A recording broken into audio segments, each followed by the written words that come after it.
To leto je zaznamoval neprestani val novic za novicami in čeprav naslovi hitro zbledijo, zgodbe za njimi ne izginejo. Številka 10. 31-letni Connor Anderson je skrbnik strank pri podjetju Marsh. Prej je delal kot skrbnik strank pri National Corporate Housing in napredoval iz prodajnega administratorja v pomočnika projektnega vodje pri podjetju Presidio. Naj bi obiskoval srednjo šolo Harborfields in univerzo v Marylandu, kjer je študiral ekonomijo. Diplomiral je iz tega področja na Univerzi Colorado v Boulderju. Začetka tega meseca je zapustil udobje svojega doma zaradi službene konference v Nashvillu v Tennesseeju. Na območje je prispel 15. avgusta 2026 in se okoli 16:30 popoldne prijavil v hotel Millennium Maxwell House. V zgodnjih jutranjih urah naslednjega dne je telesna kamera policista posnela zadnje znane posnetke tega moškega, preden je bil prijavljen kot pogrešan. Posnetek je bil narejen okoli 1 ure zjutraj, 16. avgusta, in prikazuje Connorja, kako maha dvema policistoma vzhodne postaje v gozdnatem območju in na ulici Main Street. Pojasnil je, da je pravkar prišel iz bližnjega bara, kjer je spoznal nekega moškega. Connor naj bi moškega prosil, naj mu pokaže okolico, saj ni poznal tega območja, in mu zato ponudil $20. Moški je privolil in skupaj sta odšla ven, da bi se srečala z njegovimi prijatelji. Posnetki kamere kažejo, da se Connor trudi spomniti zaporedja dogodkov, ki so sledili. Povedal je, da se ne more spomniti, ali je moški od njega zahteval še dodatnih $20 ali pa so na koncu dobili še dodatnih $20. Moški naj bi mu začeli groziti z nasiljem, če ne odide. Ko so natančno ugotovili, kje je bil, ko se je dogodek zgodil, je Connor policistom še enkrat opisal dogajanje. Eden od policistov je opozoril, da se celotna zgodba zdi sumljiva. Vprašal je Connorja, ali je dejansko poskušal kupiti mamila od omenjenega moškega. Vztrajal je, da ni in da ve, da zgodba zveni neumno, vendar si je želel le ugledati sosesko, da bi se seznanil z okolico. Ko so ga policisti prosili za vozniško dovoljenje, da bi sestavili uradno poročilo, Connor ga ni želel izročiti, zato so mu svetovali, naj naroči prevoz in se vrne v svoj hotel. Connor se je strinjal in odšel, vendar se ni vrnil v Millennium Maxwell House. Namesto tega je izginil. Nadaljnja preiskava je policijo vodila skozi več ur posnetkov nadzornih kamer, fotografij in bančnih izpiskov. Saj organi pregona poskušajo ugotoviti, kam bi lahko odšel ali kje bi se lahko znašel. Prav tako so javno pozvali za pomoč in vse pomembne informacije razširili prek različnih družbenih omrežij. Connor Anderson je star 31 let, je bel moški srednje postave, ima rjave lase in modre oči. Posnetek s telesne kamere, ki je bil objavljen skupaj s podatki, prikazuje moškega v ohlapni sivi majici s kratkimi rokavi. Informacije o tem, kje se nahaja Connor, lahko posredujete Metropolitanski policiji Nashville na številko 615 86 286 00. Številka 9. 6. junija letos se je v teritorialnih vodah Omana v Zahodni Aziji na Arabskem polotoku začela odvijati še ena velika pomorska tragedija. Na 900 čevljev dolgem tankerju za surovo nafto Caroline Bzenji, ki naj bi bil del senčne flote tankerjev, ki jih uporablja Rusija, je prišlo do neznanega incidenta. Plovilo je prevažalo približno 800,000 sodčkov nafte, ko naj bi bilo napadeno z neznanimi sredstvi. Po poročilih je tanker na ta dan poročal o eksploziji ob obali Jemna, zaradi česar so ga člani posadke zapustili. Vzrok eksplozije ostaja neznan. Nekaj dni kasneje, 21. junija, je ladja brez kapitana nasedla v potoku Al-Kiblija in v okoliške vode izpustila veliko količino nafte. To je bila začetna točka, iz katere se je razvila velika okoljska katastrofa. Zadušljiva črna masa je prekrila obsežno območje zaščitenih voda in vplivala na morsko življenje. Julija je bila zadeva deležna zelo malo ali sploh nobene pozornosti javnosti in je šele pred kratkim prišla na naslovnice. Poškodovani tanker je ostal nasedel in do konca julija so zaznali prvi madež nafte, ki je prekrival največ 45 kvadratnih kilometrov. Strokovnjaki so začeli opozarjati, da bi se poškodovani trup lahko še dodatno poslabšal, saj se je v regiji pravkar začela sezona monsuna Karif. 10. avgusta je Oman zabeležil viden oljni madež, ki je zrasel na 400 kvadratnih kilometrov. Le 2 dni kasneje pa so satelitski posnetki ocenili, da je zdaj prekrival kar 2000 kvadratnih kilometrov. Plovilo je prav tako tonilo še globje v vodo in izpuščalo smrtonosne količine nafte neposredno v raznolik in občutljiv ekosistem. Državni organ za okolje je kmalu potrdil, da je onesnaženje doseglo obale Ras Madrake, kar je vplivalo ne le na neposredne vode, ampak tudi na obalo celine. To območje je trenutno odgovorno za zaščito in podporo koralnim grebenom, gnezdenju glavatih karet, zelenih žev in pravih karet, številnim morskih pticam in ogroženemu grbavemu kitu iz Arabskega morja. Nafta na obali bi lahko onesnažila gnezditveni pesek in izpostavila jajca, mladiče ter odrasle želve strupeni količini nafte. Glavna skrb glede te katastrofalne nesreče je ogrožena zaščitena vrsta kita. To je edina populacija grbavih kitov na svetu, ki ne migrira, kar pomeni, da se za razliko od drugih kitovskih skupnosti ti ne morejo preseliti iz onesnaženih prehranjevalnih območij. Propadanje njihovega doma neposredno ogroža celotno populacijo. Okoli 13. avgusta so se začeli oblikovati pravi ukrepi. Embry, britansko podjetje za pomorska tveganja, je poslalo strokovnjake, da bi ocenili poškodovani tanker, v upanju, da bodo našli način za zajezitev nafte, stabilizacijo tankerja in začetek sanacije. Toda operacijo so ovirali razburkano morje in močni vetrovi, razmere pa se še niso izboljšale. Eden od poskusov posadk je bil prenos preostalega tovora na drugo plovilo, vendar so se valovi dvignili do 4 metrov, veter pa je dosegel 40 vozlov. Razlitje še vedno predstavlja veliko grožnjo za morski ekosistem Omana, tudi če bo nafta zadržana. Dalj časa, ko traja operacija, več časa ima nafta, da se razširi in na koncu se usede v obalne sedimente. Vidno plast nafte spremeni v nevidno grožnjo, ki bo še več let vplivala na morsko okolje Omana, s čimer ogroža grbave kite, morske želve in korale. Številka 8. Poleg dejstva, da je bil znan po tem, da je pogosto zahajal na kraje za kampiranje in pohode ter občasno užival v ribolovu, ni veliko znanega o Geraldu Jerryju Quintarellu, 54-letnemu moškemu iz Quakertowna v Pennsylvaniji, kjer vodi podjetje za urejanje okolice. Prav naravni park ter domnevni pohod oziroma ribiški izlet sta postala neopazno ozadje za nesrečno izginotje Geralda. Bilo je 19. aprila 2026, ko je zapustil svoj dom v Pensilvaniji za načrtovano 5-dnevno potovanje. Dogovoril se je, da bo pazil na prijateljevega psa, medtem ko bodo ti za nekaj dni odšli, in naj bi bil na poti k njim domov, ko je izginil. Le nekaj dni potem, ko je Gerald odšel, so njegov bil Chevrolet Silverado našli zapuščen v državnem parku Lewis Run na kampirišču Tracy Ridge, parcela številka 110. Kamp se nahaja 5 ur stran od njegovega doma, v narodnem gozdu Allegheny. Rezervat se nahaja ob cesti 321 v občini Corydon in je dom reke Allegheny ter jezu Kinzua. To je tudi dom ameriškega črnega medveda, kojotov in rdečih risov. Približno ob istem času, ko so našli vozilo Geralda, je njegova družina prejela tudi čudno, skrivnostno pismo, v katerem je bilo videti, kot da pogrešani moški namerava izginiti. Vsebina tega sporočila ni bila javno razkrita. Obsežno iskanje kampa Tracy Ridge in okoliških gozdnatih območij je bilo izvedeno, vendar preiskovalci še niso naleteli na nobene dodatne sledi, ki bi kazale na njegovo lokacijo.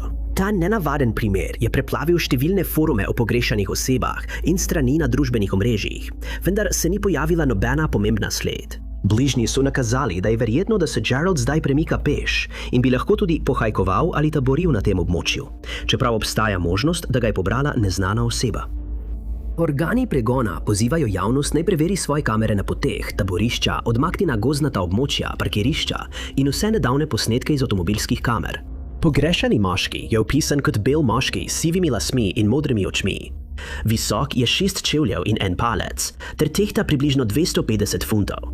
V času izginotja je imel Gerald kozjo bradico, lahko pa je imel tudi polne brke in brado. Informacije v zvezi s tem primerom pogrešane osebe lahko posredujete policijski postaji Richland Township na številko 215 536 9500. Številka primera agencije je navedena kot 592 milijonov 602 547. Številka 7. Vojna proti zasebnosti se bije že dolgo in z vsakim letom se skrbi zaradi množičnega nadzora le še krepijo. V naši tehnološki dobi in dobi informacij so novi in izboljšani dosežki povzročili, da se družba počuti nenehno opazovano. Nič ni zasebno in nič ni sveto. Občutek nelagodja postaja vse močnejši, saj se tehnologija še naprej hitro razvija, kar posameznikom otežuje zaščito osebnih podatkov. Umetna inteligenca je te skrbi le še bistveno poslabšala. Vladina potreba po tem, da vse ve, v kombinaciji s tehnologijo in nekaj umetne inteligence, je povzročila potencialno katastrofalno mešanico. Ta recept se je pokazal kot kamera Flock Safety, avtomatiziran bralnik registrskih tablic in sistem za nadzor vozil, ki ga uporabljajo organi pregona in podjetja za zajemanje podrobnih podatkov o mimoidočih avtomobilih. Ti sistemi, ki temeljijo na računalniškem vidu, podprtem z umetno inteligenco, in avtomatizirani analitiki beležijo registrske tablice, znamko, model, barvo in celo edinstvene značilnosti, kot so udrtine in nalepke na odbijaču. V bistvu te kamere delujejo kot prstni odtis vozila, saj spremljajo gibanje vsakega posameznega vozila, ki pelje mimo. To podrobno sledenje omogoča celovit zapis dejavnosti vozil na javnih mestih, kar vzbuja skrb glede tega, kdo ima dostop do teh podatkov in za kakšen namen. Na prvi pogled se morda zdi, da so kamere Flock le poveličane prometne kamere, ki zgolj izdajo prometne kazni in merijo hitrost avtomobilov. Sistem pa je veliko bolj zapleten od tega. Kamere za branje registrskih tablic neprestano spremljajo vsa vozila in vse te podatke shranjujejo v operacijski sistem Flock, ki ga lahko uporabniki uporabijo za iskanje podrobnosti v vozilu brez pridobitve sodnega naloga. To pomeni, da lahko vsak, ki ima dostop do sistema, potencialno sledi gibanju osebe skozi čas, kar odpira pomembna vprašanja glede državljanskih svoboščin. Razumljivo je, da je ta poseg v zasebnost pripeljal do tega, da so državljani zavzeli kontroverzno stališče, saj se skupaj upirajo uvedbi teh vsiljivih kamer. Čeprav se splošni nadzor morda zdi kot nujen korak za odvračanje kriminala, je velik del tega kriminala prisoten prav v vrstah tistih, ki uporabljajo te sisteme. Afera s kamerami Flock leta 2026 je bila zaznamovana z razkritjem, da je več policistov te sisteme zlorabljalo v osebne namene. Naprimer za zaleževanje svojih trenutnih ali bivših romantičnih partnerjev, da bi izvedeli, kje so in kaj počnejo. Sistem so uporabljali tudi za zalezovanje neznancev. Trenutno je število aretiranih policistov zaradi tega okoli 5, vendar se seznam še naprej povečuje. Od takrat je polemika prerasla v odkrite proteste civilistov, ki so šli na ulice v znak nasprotovanja. Nekateri posamezniki so celo sedeli pod kamerami Flock in držali transparente, da bi zakrili pogled leče. Prav tako pa so uničili drogove, na katere so bile kamere nameščene. Aktivisti vztrajajo, da nadzor ne pomeni varnosti.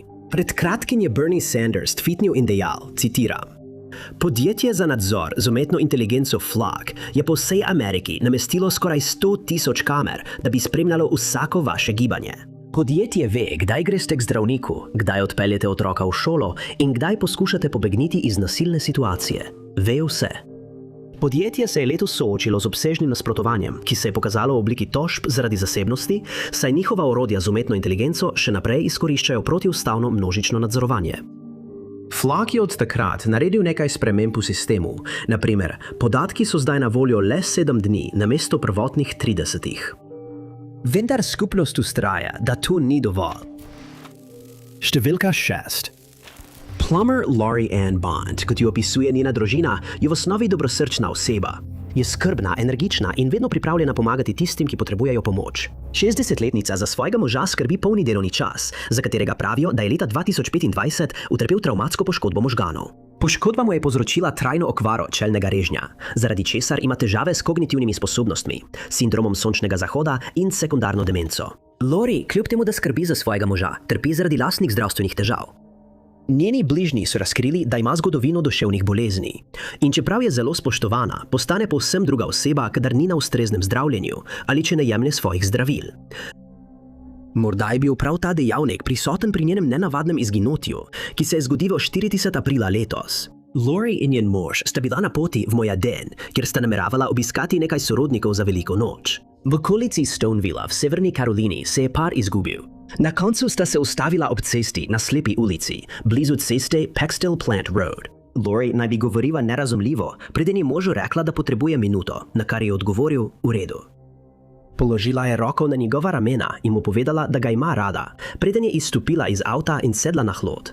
Mike je ostal v avtu in jo opazoval. Lori se je ponovno približala vozilu in vztrajala, da mora biti sama, ter ga pozvala, naj se odpelje po cesti. Naredil je, kot mu je bilo rečeno, in počakal 5 do 10 minut, preden se je odpeljal nazaj tja, kjer je pustil svojo ženo. Ko je prispel tja, pa je ni bilo več. Od takrat Lori ni nihče več videl niti slišal od nje. Nazadnje pa so jo opazili, ko je hodila v gozdnato območje, kjer jo je Mike pustil.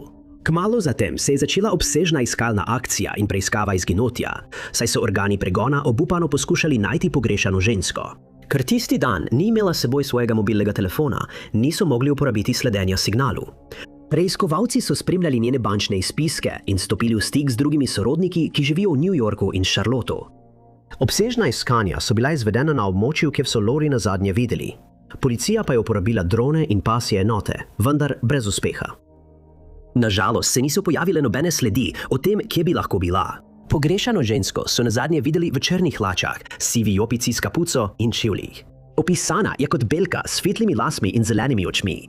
Visoka je približno 170 cm in tehta okoli 41 kg.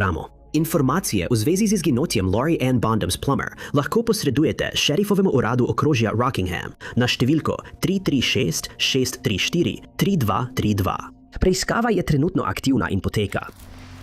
Številka 5.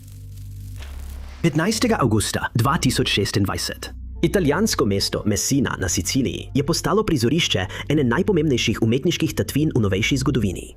In izvedena je bila v ozadju najpomembnejših in najbolj množično obeleženih nacionalnih poletnih praznikov na Siciliji, ki združuje rimski festival Fieri Augusti s katoliškim praznikom Marijinega vnebovzetja. Prizorišče tega drznega zločina je bil regionalni muzej v Messini, tarča pa renesančni slikar Antonello da Messina. Tatovi so na to odnesli 4 Antonellova dela, ki naj bi korenito preobrazila renesančno portretno slikarstvo, saj združujejo flamski realizem in italijanske tehnike oljnega slikarstva.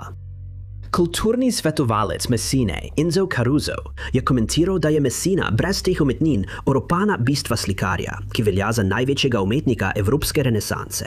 Ta tatvina je bila označena kot najpomembnejši in najbolj odmeven rob v svetu umetnosti in zgodila se je le nekaj dni pred tem, ko so bila najdena umetniška dela iz prejšnje tatvine. Dela francoskih mojstrov Pierre-Auguste Renoir, Henri Matisse in Paul Cézanne.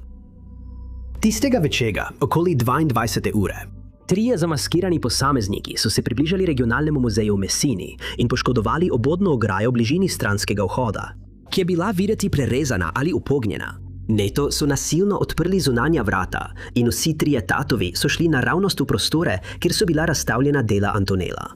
Naslednjih nekaj minut so odstranili 5 ohranjenih lesenih plošč iz poliptiha San Gregorio, oltarne slike, ki sega v leto 1473. 2 zgornji plošči tega dela sta prikazovali oznanjenje Device Marije. Na sredini sta bila upodobljena Madonna z dejtetom na prestolu, preostale plošče pa sta prikazovali svetega Gregorja in svetega Benedikta. Šteje se za eno izmed mojstrovin sicilijanske renesanse in je edino delo tega umetnika, ki nikoli ni zapustilo njegovega domačega mesta. Še eno umetniško delo, manjša dvostranska plošča, je bilo prav tako odstranjeno iz varno zaklenjene vitrine. To delo prikazuje Devico Marijo z otrokom, frančiškanskega meniha in upodobitev Kristusa v Pietà. 2 plošči iz poliptiha sta bili najdeni zapuščeni na nizkem zidu zunaj muzeja, vendar pa umetnina v vrednosti 70 do 80 milijonov evrov še vedno pogrešajo. Preiskava, ki je sledila, je pripeljala do zaključka, da so tatvino izvedli profesionalci. Uspelo jim je zaobiti vse varnostne ukrepe, vključno z varnostniki in naprednimi alarmnimi sistemi. Vse varnostne kamere v stavbi so bila takrat v delovanju, vendar nobena ni posnela obrazov odgovornih za tatvino. Tožilci verjamejo, da bi tatvina lahko bila povezana s črnim trgom, vendar te teorije še niso potrdili. Obsežni razgovori trenutno potekajo s preiskovalci, ki se osredotočajo na osebje muzeja, medtem ko poskušajo ugotoviti, kako so storilci uspeli zaobiti varnostnike in druge zapletene varnostne ukrepe, ki so bili uvedeni. Številka 4. Malik Polk, ki je star 25 let, je prebivalec Coweta v Georgiji, kjer je večino svojega življenja preživel obkrožen s prijatelji in družino. Njegova mati, Sharita Hampton, opisuje svojega sina kot inteligentno osebo, ki je vedno kazala velik potencial. Je sočuten in poln življenja, vedno pripravljen pomagati drugim in pozitivno vplivati. Malik je rad sestavljal računalnike in spravljal vse v smeh. Bil je tudi ponosni član bratovščine Phi Beta Sigma, bratstva, ki mu je veliko pomenilo in mu je omogočilo povezovanje z drugimi, ki so delili njegove strasti. 17. maja 2026 so ga njegovi najbližji nazadnje videli na območju Coweta v Georgiji, datum, ki je pomenil začetek dolgega in težkega iskanja odgovorov. Dan pozneje so ga domnevno opazili na cesti Shiloh Church Road blizu Whitesburga, ki je oddaljen nekaj milj od njegovega doma. Po navedbah šerifovega urada okrožja Carroll je Malik domnevno poskušal odpreti zadnja vrata neke hiše. Lastnik hiše je obvestil policijo, ki se je hitro odzvala in preiskala situacijo. Tam so v bližini odkrili njegovo vozilo. Motor je še vedno deloval, vendar je bila ena od pneumatik prazna, kar nakazuje, da je imel Malik morda težave z avtomobilom, preden je prišlo do incidenta. Malik je izginil potem, ko je zbežal v bližnji gozd. Njegovo nenavadno vedenje je organe pregona pripeljalo do prepričanja, da je moški v času izginotja morda doživljal duševno krizo, kar bi lahko povzročilo, da se je obnašal na način, ki zanj ni bil značilen. Ni znano, ali je imel že prej kakršnekoli zdravstvene težave, saj njegova družina ni opazila nobenih prejšnjih znakov. Družina in prijatelji z njim niso uspeli vzpostaviti stika od 17. maja. Njegov mobilni telefon pa je očitno izklopljen ali pa se je izpraznila baterija, zaradi česar ga nihče ne more doseči. Uradno so ga prijavili kot pogrešanega na šerifovem uradu okrožja Coweta, potem ko so vsi poskusi, da bi ga našli, spodleteli. Organi pregona so organizirali in izvedli več iskalnih akcij, pri čemer so s pomočjo krvosledcev, psov za iskanje trupel in dronov preiskali območje 400 akrov. Iskanju so se pridružili tudi prostovoljci in družinski člani, ki so prečesali gozdove, polja in vsa območja, kamor bi lahko Malik morebiti odšel. Nažalost, kljub vsem tem prizadevanjem niso našli nobenih dodatnih sledi o tem, kje bi se Malik lahko nahajal. Prav tako ostaje nejasno, kako je Malik pristal na tem območju v noči, ko je izginil. Ni bilo znano, da bi imel Malik kakršnekoli povezave ali poznanstva v tem delu okrožja Carroll, kar je iskanje še dodatno otežilo. Pogrešani moški je opisan kot Afroameričan s kratkimi črnimi lasmi in rjavimi očmi. Visok je približno 175 cm in tehta okoli 68 kg. Nazadnje so ga videli, ko je nosil belo majico in modre kratke kavbojke, ko je izginil. Njegova družina in prijatelji še naprej upajo na varno vrnitev in pozivajo vse, ki imajo kakršnekoli informacije, naj stopijo v stik. Informacije o okoliščinah ali o tem, kje se nahaja Malik Polk, lahko posredujete šerifovemu uradu okrožja Coweta na številko 770 253 1502. Številka 3. Na začetku letošnjega leta je NASA razkrila, da se trenutno dogaja resnično srhljiv dogodek. Mehika tone.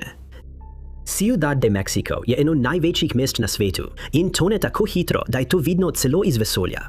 Posnetki zmogljivega radarskega sistema NASA so pokazali stopnje pogrezanja več kot 2 cm na mesec in do 25 cm na leto na nekaterih območjih. To odkritje je Ciudad de Mexico označilo za najhitreje tunečo prestolnico na svetu. Metropola se razprostira na več kot 7700 kvadratnih kilometrih nekdanjega visokogorskega jezera in leži na starodavnem vodonosniku, prepustni kamnini, ki prenaša podtalnico. Ta vodonosnik zagotavlja do 60% pitne vode v mestu in oskrbuje 22 milijonov prebivalcev. Toda skozi leta, ko se število prebivalcev povečuje, je podzemni rezervoar postal prekomerno izkoriščen, zaradi česar se je zemlja nad njim začela pogrezati. Iz istega razloga se Ciudad de Mexico že dolgo sooča s kronično vodno krizo, zaradi katere ji grozi tako imenovani dan nič, dan, ko bodo pipe dokončno presahnile. Poleg prekomernega črpanja je neprekinjeno pogrezanje tal še dodatno poslabšal stalen urbani razvoj. Vsaka nova stavba, hiša in objekt doda dodatno težo na gvineno prst. Čeprav je bilo pogrezanje Ciudad de Mexico dokumentirano že v 1920 letih, novi posnetki satelita NISAR, skupnega projekta med NASA in Indijsko vesoljsko raziskovalno organizacijo, so razkrili obseg te trdovratne težave z zaskrbljujočo natančnostjo. NISAR je posebej zasnovan za kartiranje najbolj zapletenih in prefinjenih procesov na planetu, ter ima sposobnost spremljati tudi najbolj subtilna gibanja, vključno z ugrezanjem tal. Med oktobrom lanskega leta in januarjem letos v posebej sušnem obdobju mesta, radarski sistem je kartiral gibanje tal pod površjem in odkril, da se vsak mesec deli metropole ugrezajo za od 0,5 do 0,8 palca. Raziskovalci so ugotovili, da so najbolj prizadeta območja med drugim mednarodno letališče Benito Juárez, ki deluje kot najpomembnejše letališče v regiji. Ena izmed znamenitosti, ki je razkrila vpliv in obseg postopnega pogrezanja. 114 čevljev, visok spomenik, angel neodvisnosti. Znamenitost je bila zgrajena leta 1910 v spomin na 100. obletnico, ko je Mehika pridobila svojo neodvisnost. Od takrat so na njegovo osnovo dodali 14 stopnic, saj se tla pod njim še naprej spirajo. Prebivalci so bili prav tako prisiljeni soočiti se z razpokanimi cestami, nagnjenimi stavbami in poškodovanimi železniškimi sistemi. Po več kot stoletju aktivnega pogrezanja so številne starejše stavbe v Ciudad de Mexico, kot sta Metropolitanska katedrala in Palača lepih umetnosti in stara bazilika naše gospe Guadalupske, začeli nagibati na eno stran. Več znamenitosti zahteva stalno vzdrževanje, da ne bi propadle in izginile iz mesta. Prihodnost tega živahnega velemesta je mračna. Naravne, stalne nesreče ni mogoče zlahka odpraviti. Zaustavitev ali upočasnitev pogrezanja Ciudad de Mexico bi zahtevala prenehanje črpanja podtalnice, vendar mestu primanjkuje alternativnih virov vode, s katerimi bi lahko nadomestili vodonosnik. Ko se izčrpava več vode, se stisljive plasti gline sesedajo, kar pomeni, da preteklega pogrezanja ni mogoče preprosto zapolniti ali popraviti. Zaenkrat je vse, kar lahko storimo, izvajanje lokalnih stabilizacijskih ukrepov, prilagoditve temeljev ter kartiranje premikov za načrtovanje prihodnjih območij tveganja. Številka 2. Adam Todd Armstrong je cenjen zaposleni v šolskem okrožju Pueblo County 70, ki je dela kot šolski hišnik. Pravijo, da ima rad dolge sprehode v naravi in občasno opravi krajši sprehod do bližnjega Walmarta. Njegova družina je tudi pojasnila, da je Adam, ki je star 52 let, delno neverbalen in velja za ranljivo osebo. Zato je njegovo iskanje postalo glavna prednostna naloga za skupnost Pueblo West. 23. julija 2026 je Adam odšel na delo okoli 6 ure zjutraj in se vrnil domov, ki se nahaja na območju Liberty Point International in Harmony Drive okoli 4. popoldne tistega dne. Naslednji dan bi moral priti na delo popoldne, vendar se ni nikoli pojavil. Načrtovano je bilo, da ga bo sorodnik pobral pri njegovi hiši in ga odpeljal na delovno mesto, vendar ko so prispeli ob 15. uri, Adama ni bilo nikjer. Sorodnik je ugotovil, da so bili njegov mobilni telefon, denarnica in ključi vsi puščeni na domu. Kasneje so ga prijavili kot pogrešanega na lokalni policijski postaji, ki je začela iskanje na Adamovem domu. Tam so odkrili vse njegove osebne stvari v hiši. Nič ni bilo nenavadnega in ni bilo nobenih znakov kaznivega dejanja. Edini, ki ni bil tam, kjer bi moral biti, je bil Adam. Šerifov urad okrožja Pueblo je izvedel različne ukrepe, da bi našli pogrešanega moškega. To vključuje iskanje po celotnem območju Pueblo West, pregled s helikopterjem v državnem parku Lake Pueblo, iskanje v bližnjem akumulacijskem jezeru in naravnem centru ter obsežno iskanje s pomočjo psov. Organi pregona so tudi prosili skupnost, naj bodo pozorni na Adama. Omenili so tudi Cannon City, kjer več poročil nakazuje, da naj bi ga opazili na tem območju. Adam Armstrong je opisan kot bel moški z rjavimi lasmi in modrimi očmi. Visok je med nekaj in nekaj centimetrov. Tehta med 175 in 185 funtov. Trenutno pa ni znano, kaj je nosil, ko so ga nazadnje videli. Vse informacije o okoliščinah ali o tem, kje se pogrešana oseba nahaja, lahko posredujete šerifovemu uradu okrožja Pueblo na številko 71 958 362 50. Številka primera agencije je navedena kot 26 S01 9764. Številka 1. Jessie May Sanchez je svojega brata Stevena Sancheza opisala kot nekoga, ki se lahko tistim, ki ga ne poznajo, zdi napet, vendar je bil zanjo zaščitnik, ki je vedno pazil nanjo, kadar sta bila skupaj v javnosti. Prav ta navidez majhen element naredi njegovo nenadno odsotnost še toliko bolj nerazumljivo. Ni bilo v njegovi navadi, da bi odšel, ne da bi obvestil družinske člane, še posebej ne da bi povedal Jessie. Sprva je verjela, da je Steven morda odšel proslaviti spomin na svojega očeta in na začetku ni bila preveč zaskrbljena. Rekli so, da je obeležil dan očetove smrti z obiskom skalnega gorovja. Ko pa jo je njegova zaročenka kontaktirala in sporočila, da se ni vrnil, je zaskrbljenost hitro narasla. Bilo je okoli 12:15 5. februarja 2026, ko so Stevena, študenta na Western Wyoming Community College, upisanega v program varjenja, nazadnje videli, ko je zapuščal Western Wyoming Community College v Rock Springsu. On in njegova partnerka sta se tistega dne okoli 11:30 pogovarjala po telefonu, med katerim je Steven izrazil željo, da bi naslednji dan s prijatelji odšel na izlet v družinsko kočo v Koloradu. Koča kljub spletnim govoricam ne pripada družini Sanchez. Steven v času izginotja ni imel vozila in bi ga verjetno prijatelji peljali v Kolorado, a to naj bi se zgodilo šele naslednji dan. 29-letnik se tistega večera ni vrnil domov in od takrat ga nihče ni videl. Nihče ni opazil nič nenavadnega v njegovem vedenju, preden je izginil. Jessie ga je opisal kot takšnega kot vedno in ga opisal kot nekoga, ki veliko govori. To lastnost je pogosto imena za posebej nadležno, a zdaj je ena izmed stvari, ki jih najbolj pogreša. Jessie in preostala družina si samo želijo, da bi se Steven vrnil. Uradno so ga prijavili kot pogrešanega zjutraj, 6. februarja, kar je sprožilo takojšnjo preiskavo. Oblasti so najprej poskušale locirati telefon pogrešanega moškega, vendar je bil aparat očitno izklopljen ali pa mu je zmanjkalo baterije. Ko so se informacije o tem dogodku začele širiti, je policija prejela več namigov, da so Stevena videli, kako se je usedel v belo 4-vratno limuzino s črnim odbijačem. Ti namigi niso bili nikoli potrjeni. Iskanja na kampusu, kjer so Stevena nazadnje videli, so bila od takrat izvedena, vendar niso našli nobenih dodatnih sledi. Organi pregona so opazile, da je bil eden od njegovih Facebook računov po izginotju aktiven, vendar glede tega elementa v primeru ni bilo ugotovljenega ničesar več. Od takrat ni bilo nobenih potrjenih opažanj v njem. Steven Sanchez je opisan kot bel moški, visok 6 čuljev in 2 palca, ter težak približno 145 funtov. Ima rjave oči in plešo, kar je posledica avtoimunske bolezni, ki povzroča izpadanje las. Zaradi izpadanja las je Steven znan po tem, da pogosto nosi klobuke. Na njegovih fotografijah, ki so bile objavljene skupaj z opisi in okoliščinami njegovega izginotja, ga lahko vidimo z uhani, kar kaže, da ima prebodena ušesa. Po poročilih so Stevena nazadnje videli v zelenem puloverju in rjavih hlačah. Informacije o njegovi lokaciji lahko posredujete policijski upravi Rock Springs na številko 3N0N 7N3N 5N2N 6N5N 7N5. Njegova številka primera je navedena kot R26 R26022262.